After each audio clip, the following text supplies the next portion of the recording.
do want to start with what's going on with silver, because that seems to be where now the Redditors have trained their attention. Prices surging to 5-month highs after these Redditors drove up the price. We are seeing a phenomenon that I have never seen. Last week, GameStop. This week, silver. The Reddit army is once again on the march. And if you haven't heard of them, well, this is the time to start paying attention.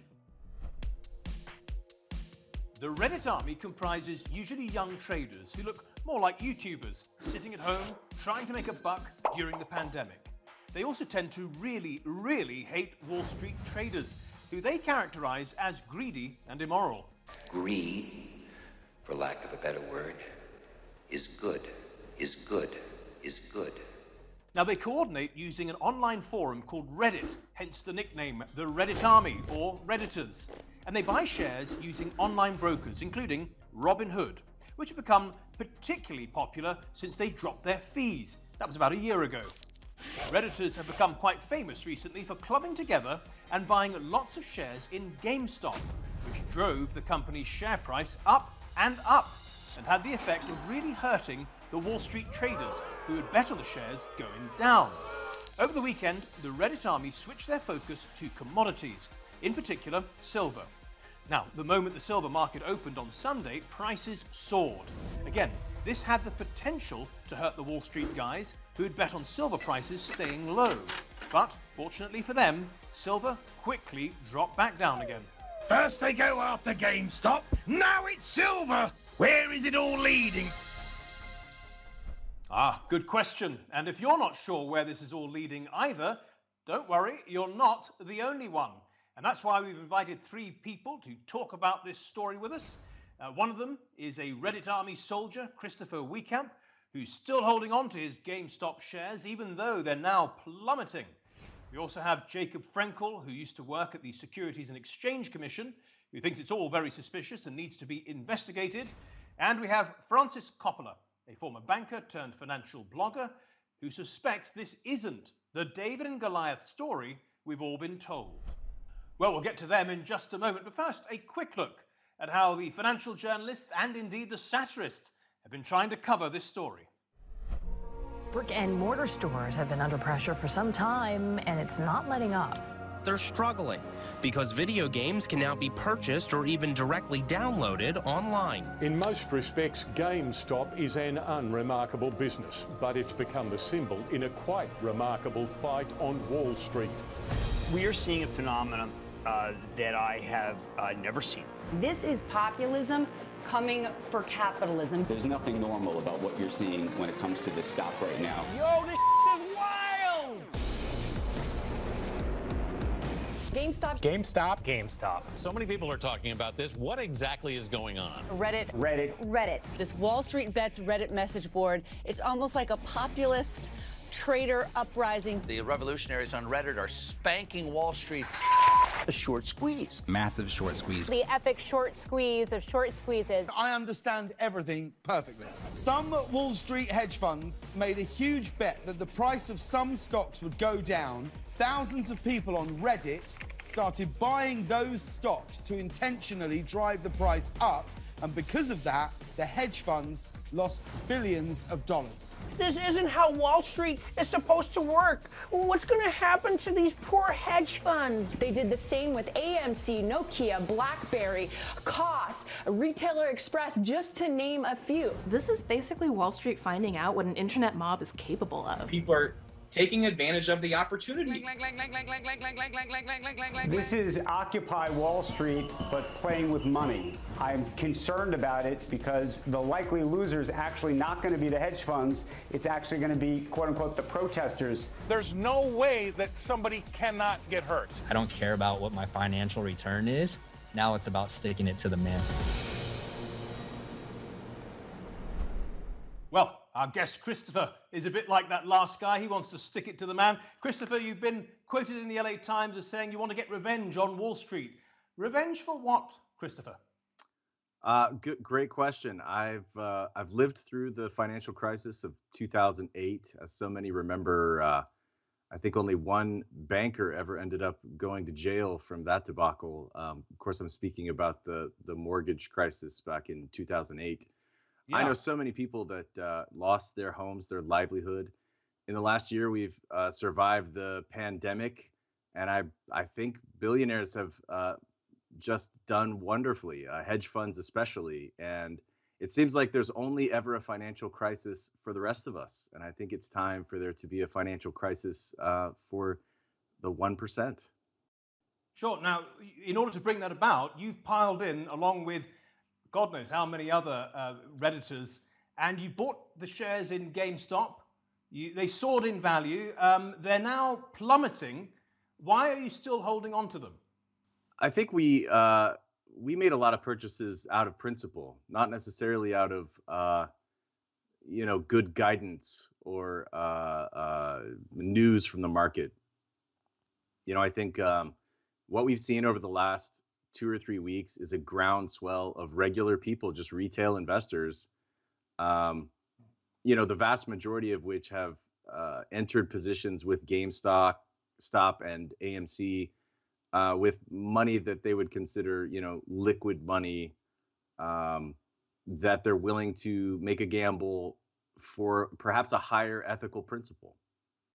Now, why do you think they are plunging? Is it because some of your fellow Redditors in the Red Army are selling and not telling you about it?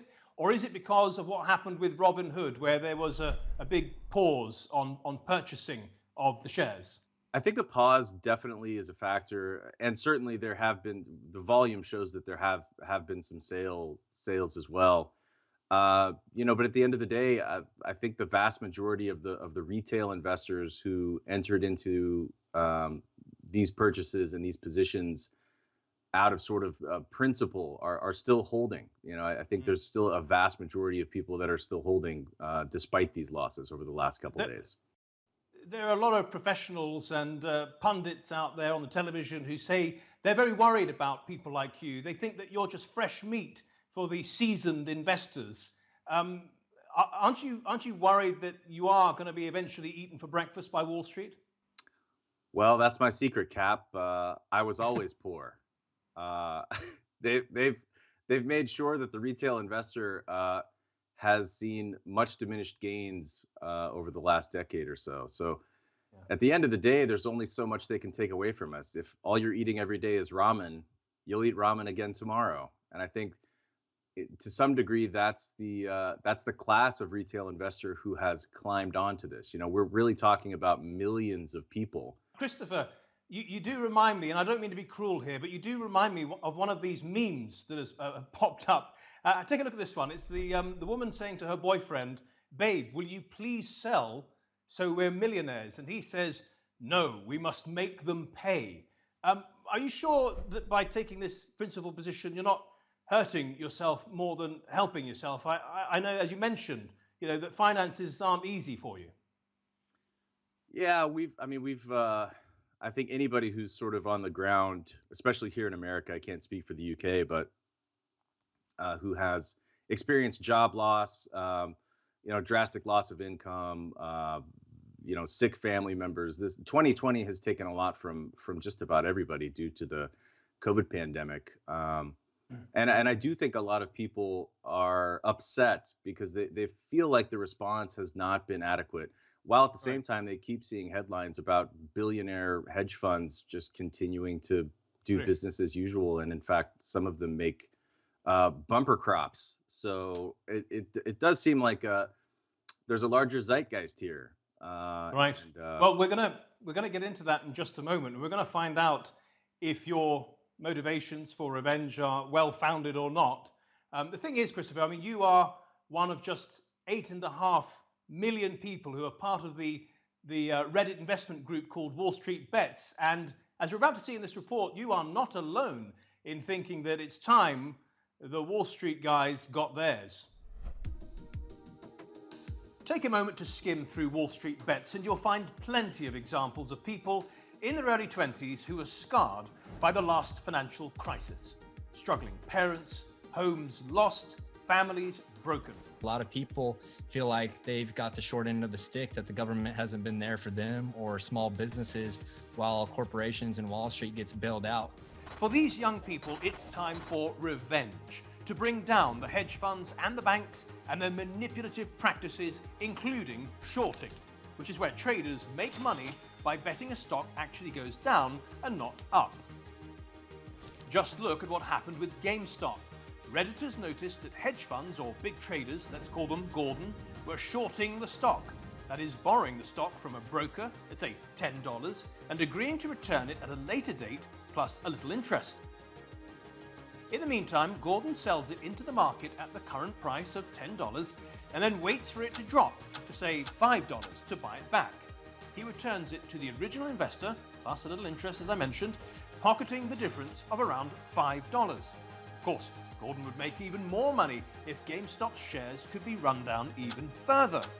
But in this case, Gordon was short squeezed by the Reddit army, some of whom actually think GameStop has a future. Redditors bought shares and then bought more shares, so when poor Gordon bought back from the market, it was at a way higher price, say $150. But he had to do it. It was the only way he could honor the agreement with the broker and avoid going out of business. In real life, Redditors drove GameStop's price up from around $17 at the beginning of the year to around $150. And then it doubled overnight after Elon Musk, who's had his own little battles with short sellers, tweeted to his 42 million followers, GameStop. Hedge funds like Melvin Capital lost billions of dollars. I just got off the telephone with Gabriel Plotkin, who runs that firm. They've taken a rather huge loss. I do not have the full number on what that loss looked like. And now, irony of ironies, Wall Street is complaining that the Reddit army is guilty of market manipulation and needs to be stopped. Well, that is very much up for debate, but in the meantime, Robinhood, one of the Reddit army's favorite online brokers, essentially stopped them temporarily from buying any more GameStop stock, which has made everyone furious from the left to the right. People are starting to figure out all these little ways in which the game is rigged. They are robbing you. They are stealing from you. This is criminal. Jacob, I'd like to ask you about this notion of revenge. We see this in the thread on Wall Street Bets quite a lot from the young traders, quite often young. They say that they've lived through some very hard times in the 07-08 crash. They're now seeing the fat cats getting all the money again during the pandemic, which has been terribly hard on a lot of ordinary people. What do you make of that notion of revenge? Is it misplaced or are they right? Well, without opining as to whether they're right or they're wrong, fact is, in the U.S. markets, people can invest for whatever reason they want to invest. There's a difference between motivation for investing, what somebody chooses to invest in, and whether there's a violation of the federal securities laws. I don't think the American capital market system, despite the senses of injustice, are about judging the motivations for investing. For a long time, we've seen funds that are built around, concepts, so people can actually invest in, in a philosophy. But that and it's long been said that facts only account for about 10% of the reactions on the stock market, or the reasons for investing on the stock market. The rest really ends up being psychology. The issue around investigations, though, to me is different. Yeah. That is when there's an unusual trading pattern that, and I'm going to use the word upset, but that is inconsistent with what the market is accustomed to. The SEC's obligation is investor protection and ensuring that there are, that there is transparency and there are stable markets. And the question that the SEC will look at is, were there any violations committed in the trading? There could have been, there could not have been. The SEC is not going to bring an enforcement action if all the trading was proper on the long side or on the short side. Now, Jacob, you have neatly leapfrogged the question about the righteousness of the Wall Street bet people and gone straight to the next question, which was, is there something to investigate here? And I can tell that you think there is, but I'm going to have to go to Frances then for some satisfaction on this question. Frances, Cast your mind back to 07, 08, or over this last year. Do people like Christopher have a point when they say it's about time that people on Wall Street felt what it's like to have their positions, the rug pulled out from under them? Well, there's certainly a lot of people who would agree with them. There were a lot of very angry people after the 07-08 crash.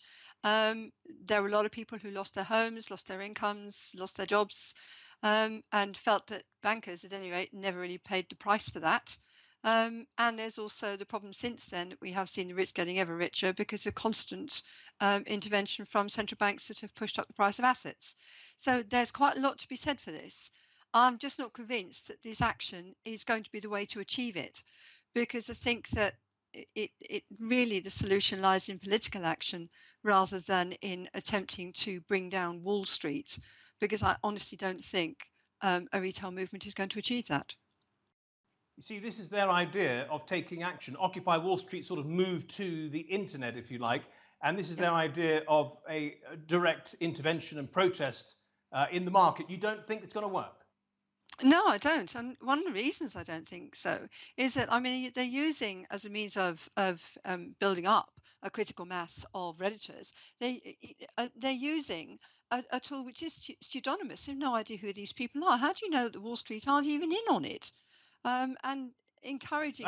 That's brought a smile to Jacob's face. Is that something you've suspected as well, Jacob? Is that instead of we actually have wolves in sheep's clothing here? What Frances raised is exactly one of the issues that the SEC will investigate. It's not, the SEC will never come in and try to regulate free speech, nor will the United States Congress do so. People will always be allowed to speak freely on the message boards. But if you have the same person using multiple pseudonyms for the purpose of driving the price of the stock up or down, doesn't matter which way, that can be stock manipulation. Right. And even though it may not feel this way, whether it's to be to Christopher or to anybody else, the SEC's mission, its obligation, is investor protection. So the way I'd almost prefer to answer the leapfrogging question is, I'm not worried as much about the people who want to invest because of a principle, as Christopher articulated. I'm much more worried about that, about those small investors who are out there who see this momentum, are new to the market, and are deciding they've saved $1,000. And if they were to walk into a casino, they would have two choices. One is to watch, see if this is something that they want to experience, and decide they want to play roulette or they want to play blackjack. But here, where they see this activity, and all of a sudden they take $1,000, put it on 24 black, and hope that it hits, I'm worried about the people who are buying at $350 a share cannot afford that loss. Christopher, it seems that they have your best interest at heart. They would like to protect you from great losses. I'm just happy that if this leads to nothing else, I'm just happy that we are having a conversation about regulating the market. Because I feel like what we've had for the last 20 years for sure has been a real lack of regulation from the SEC. And so, obviously protecting individual investors, very, very important. Protecting the investments of large, billion-dollar portfolio hedge funds, perhaps even more important to the SEC historically.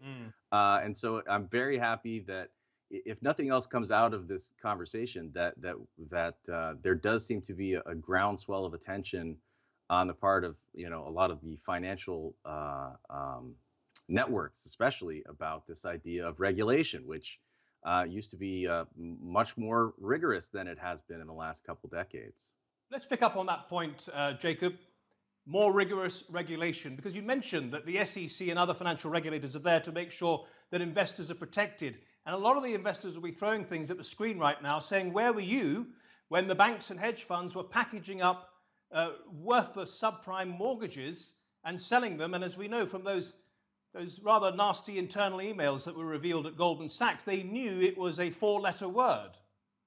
Well, the real challenge is that and I'm not trying to defend, although it'll come across that way, the investigative priorities and how the regulators or law enforcement, in the case of the Department of Justice, may have actually judged the evidence. But ultimately, having been both a U.S. federal prosecutor and having been an SEC enforcement lawyer, what drives your ability to bring a case is the evidence and the quality of the evidence.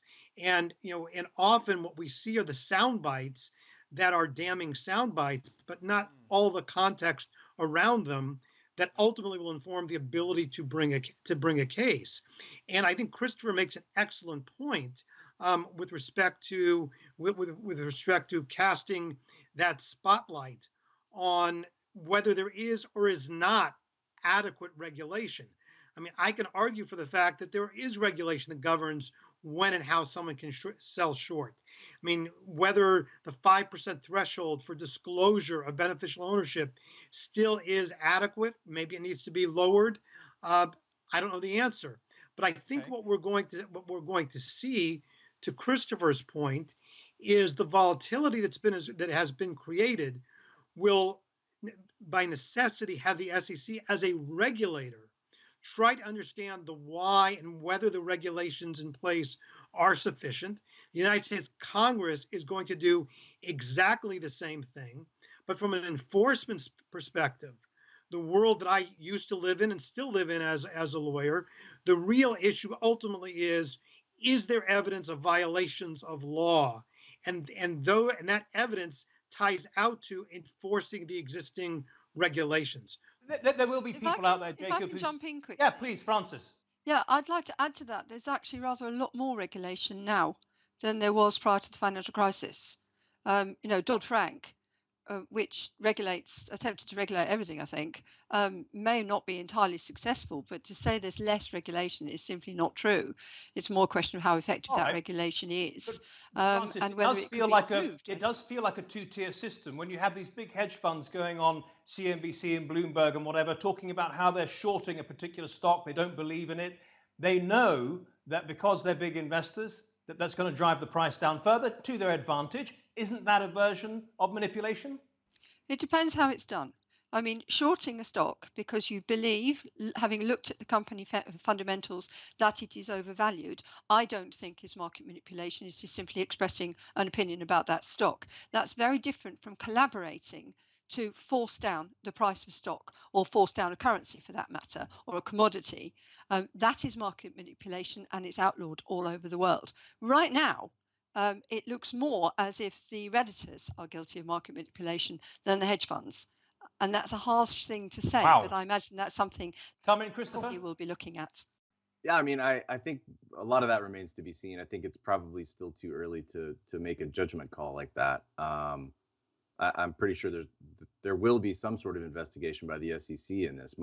I think where I wonder how it'll shake out is around this idea of regulation, because oftentimes regulation begets regulation, and what we see with the penalties that a hedge fund faces today, for example, for misreporting information, that could be a slap on the wrist in terms of overall value at stake. If we're talking about billions of dollars at stake, spending a few $1 million on a penalty is chump change compared to what's at stake. And so while perhaps the number of laws has increased in the last 20 years, I don't think we see meaningful penalties.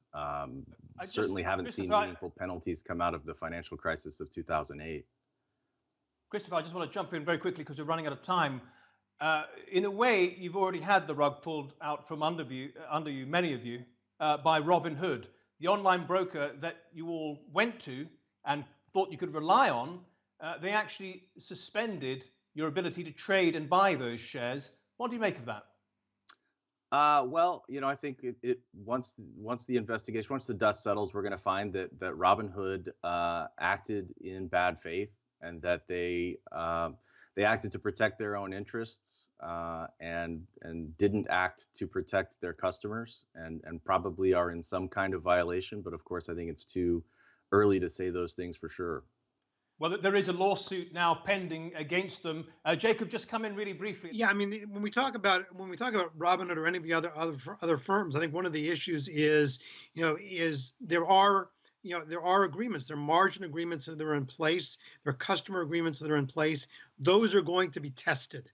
And when we talk about protecting the customers of Robinhood and the steps that Robinhood took, I think one of the issues that has to be looked at is not just those who are the investors in GameStop, but also all the other customers who could be seriously and adversely affected if there were a whole host of margin calls that would cause the firm to implode. And that's why there are net capital requirements. And on that point, we'll leave it. Jacob Frenkel, Frances Coppola, Christopher Wehkamp, thank you all very much for your contributions to the Nexus today. And thank you at home and on your phones for watching. Remember, you can see this episode and all our previous episodes on our channel on YouTube. Just type in Nexus TRT World. See you next week then. Bye-bye.